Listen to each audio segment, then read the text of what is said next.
Bonsoir Nadine, thanks ladies and gentlemen for joining us on this edition of the news on Equinoxe television live from our headquarters in Cameroon's economic capital, Douala. The first secretary of the United People for Social Renovation Peace political party, Serge Espoir Matomba, says no more blood in the two Anglophone regions of the Republic of Cameroon. Speaking to the press today on the sidelines of the party's General Assembly here in Douala, he said solving the Anglophone problem is the responsibility of all Cameroonians. And out of the country, the French capital city, Paris, is on a lockdown following weeks of yellow vest protests, and hundreds or close to 100 persons have been arrested, while over 700 are in detention or custody.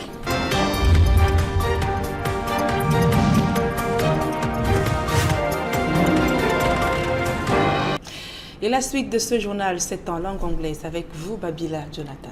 Right, Nadine, we begin in the southwest region of the Republic of Cameroon, where some inhabitants of Bangem subdivision have boycotted government's humanitarian aid as the Anglophone crisis continues deepening further. Some administrative authorities were in that locality to distribute the material aid from government. Derek Jato reports. Some humanitarian aid displays at the explanade of the Senior Divisional Officer for Coupe Maningoba Division's office. It is the government gesture through the Department of Civil Protection in the Ministry of Territorial Administration. We are in Bangem, chief town of Coupe Maningoba Division, and Mr. Kenyato Augustin, the Senior Divisional Officer for Coupe Maningoba Division, is in charge to make sure these consignments get down to the displaced population. Emergency humanitarian assistance from the head of state with them Paul Biya, who has decided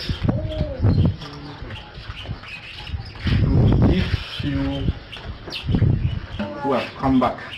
Though reliable sources revealed that this is not the true representation of the thousands of people displaced by the war, and that many on the receiving list are family members of authorities working here in this division, with some IDPs going back disgruntled that they have not been given even a cup of rice on the pretext that their names were not on the list.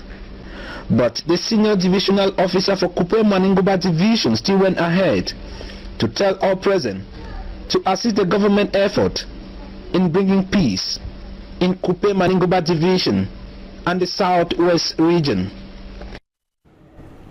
And the president of the National Commission on Human Rights and Freedoms of Cameroon, Dr. Chimuta Divine Banda, says that the disarmament of pro-independence fighters in the two Anglophone regions of the country would only succeed to help in bringing the situation back to normalcy if it is done in the spirit of reconciliation. In other words, those who will be disarmed should be well treated and protected as announced by authorities. Listen to Dr. Chimuta Divine Banda.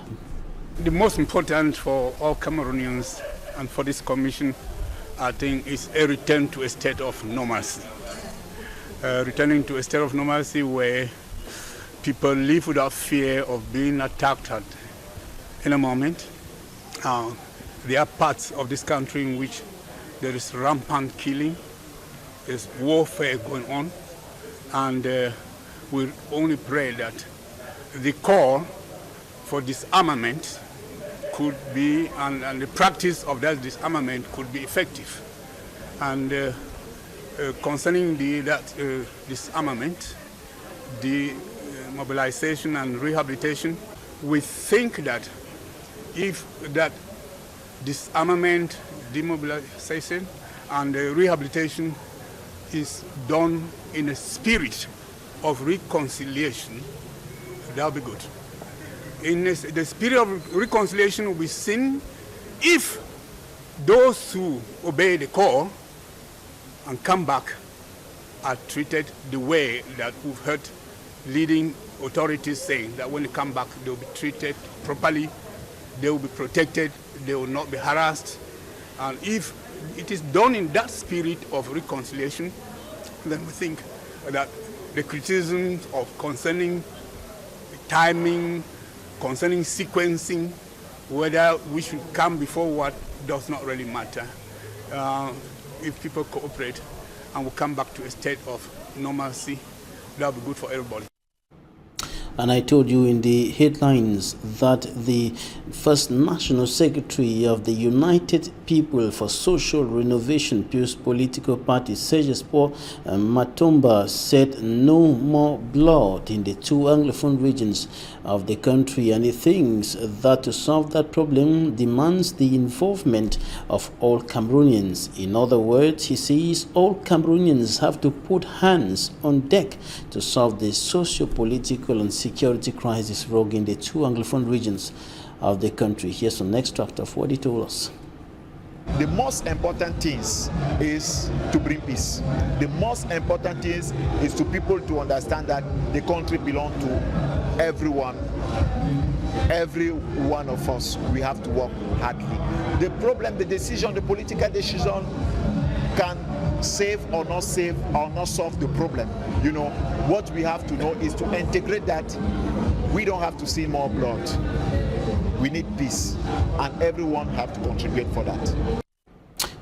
Paul Matomba, first National Secretary of the United People for Social Renovation Peace Political Party, was speaking to Equinoxe television on the end of a two-day General Assembly of the party that took place here in the economic capital of the country, Douala. And during that General Assembly, officials and militants of the party that came from different regions of the country discussed what the party calls Operation 300 mayors and 100 members of parliament to be achieved during the upcoming municipal and legislative elections in the country. And the Peace Political Party is inviting other opposition leaders as well as the civil society to come together in order to achieve this and turn down the huge majority that the ruling Cameroon People's Democratic Movement (CPDM) has as of now in the National Assembly. Recording poor results at the last presidential election in Cameroon, the United People for Social Renovation Peace Political Party is re-strategizing to win as many councillors and parliamentary seats as possible in upcoming elections. This was the central focus of the party's General Assembly. From Friday to Saturday, party officials and militants from across the country converged on Douala to review the past and map the way forward. There are so many things that we have to do. We have seen that there are so many things that we have learned from that campaign, and we have to correct so many things. We are believing that we will take a new way so that we should contribute for the amelioration of the condition of all Cameroonians. The United People for Social Renovation is urging other opposition political parties and the civil society to unite their strength to obtain at least 300 councils and 100 parliamentary seats next year. We have said we need to have 100 deputy in the assembly, because today we have 180. The majority belong to the CPDM, and we have to, for the whole opposition, to work hardly so that we should have at least 100 parliamentary, because we need to have another Cameroon. Out of that, we have said that we need also to have 300 mayor, because we have to give a new face to Cameroon. For this to be achieved, the PU's first National Secretary, Paul Matomba, says the playing ground must be leveled through a revision of the electoral code. We have said that the members who have to constitute the Bureau of Election, Cameroon, have to be members of party who are represented in the parliament. We want election of 2 rounds, because actually it's just 1 round. We want Elecam to use the identification card that we have instead to use the one they have now. We have asked also to review the age. We have said that Every Cameroonian who have 18 have to vote. Seychelles Paul Matomba has been meeting with some top officials and intends to meet the Prime Minister in the days ahead in view of pressing for electoral reforms that will add credibility to elections in Cameroon.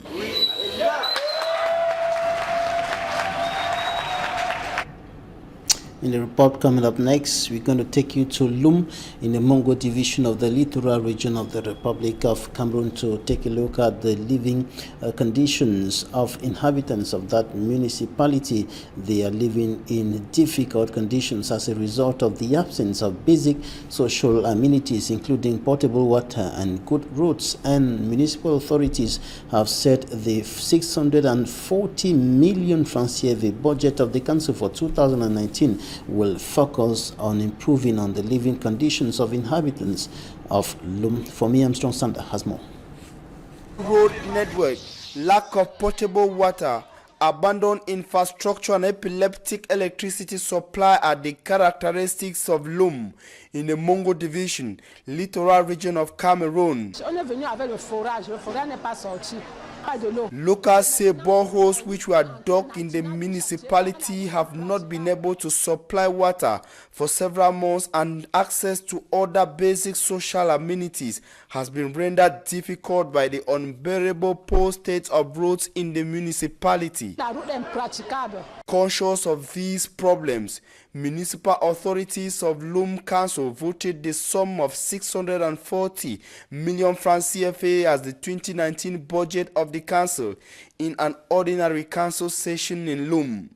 Plus que jamais aujourd'hui, il faudrait régler ce problème d'assainissement. The budget, which has witnessed an increase compared to that of 2018, will, according to council officials, be dedicated mainly to giving a facelift to the town of Lum. Population qui sont essentiellement They have as focus access to potable water, road maintenance, electricity and education, believed to be the major problems of the population of Lum.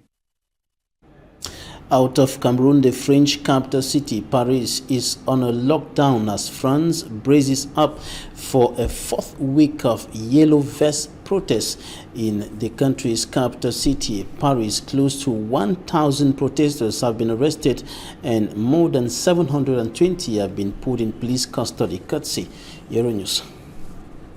Tensions between protesters and police mount in Paris. Euronews' France correspondent Annelise Borges is among demonstrators on the Champs-Élysées. The situation is quite tense here on the Champs-Élysées. Police have been using tear gas to contain the yellow vests demonstrators. Over the last hour or so, clouds of tear gas have been coming our way repeatedly. What's happening here this week seems to be the opposite of what happened last weekend. Last weekend, police tried to avoid protesters coming to the Champs-Élysées, and this time around, they are actually avoiding them. They are preventing them from leaving. Protesters have been trying to go up towards the Arc de Triomphe, and there's a big blockade there, and they can't go south either towards Place de la Concorde. Authorities are also being extremely strict with everything and everyone that comes onto the Champs-Élysées. IDs are being checked, bags are being checked. You've just been wounded. Vous avez fait blessé? C'était quoi? Flash Paul. This man has just been wounded. He's here to show us what happened. Qu'est-ce que vous en pensez de tout ça? Qu'est-ce que ça vous fait quoi? It's not normal. This has been something that a lot of the protesters here have been saying, that they're trying to demonstrate peacefully and that police are not letting them. Authorities, including France's Prime Minister, have called on those who wanted to come to the streets today to do so peacefully. The protesters say police are not letting them. Annelise Borges in Paris for Euronews. For the second weekend in a row, France has been overrun by at times violent anti-government protests under the banner of the Gilets jaunes, or yellow vests. In Paris, demonstrators gathered on the Champs-Élysées close to the Arc de Triomphe, which was badly vandalized last weekend. By noon, hundreds of arrests had been made as thousands of protesters clashed with the 8,000 police drafted into the French capital to keep the peace. Police used tear gas to force crowds to disperse, although many people were trying to demonstrate peacefully. A spokesperson for the movement, which began 3 weeks ago to protest proposed fuel tax hikes, yesterday told Euronews the group wanted to distance itself from acts of violence. Since its inception, the movement has gathered momentum and public support. But in the wake of the government's backtrack on its tax increase proposals, the Yellow Vest mission statement has changed. It's now broadened its horizons to reflect public anger over a number of other issues, such as low wages and high taxes. Some are even calling for President Emmanuel Macron, who has seen his popularity ratings plummet since the protests began, to resign, calling him the president of the rich. Although many had been hoping for a more peaceful demonstration, the calm that was seen in the morning from protesters did not last long. Scenes soon mirrored those of last weekend, with barricades erected, water cannons deployed, and cars set on fire. And that's it for this edition of the news. Thanks, ladies and gentlemen, for staying with us. Goodbye. Good night, Nancy. Good night, Babila, Jonathan. Mesdames et messieurs, c'est la fin de ce journal. Merci pour votre aimable attention et passez d'agréables moments en compagnie de nos programmes.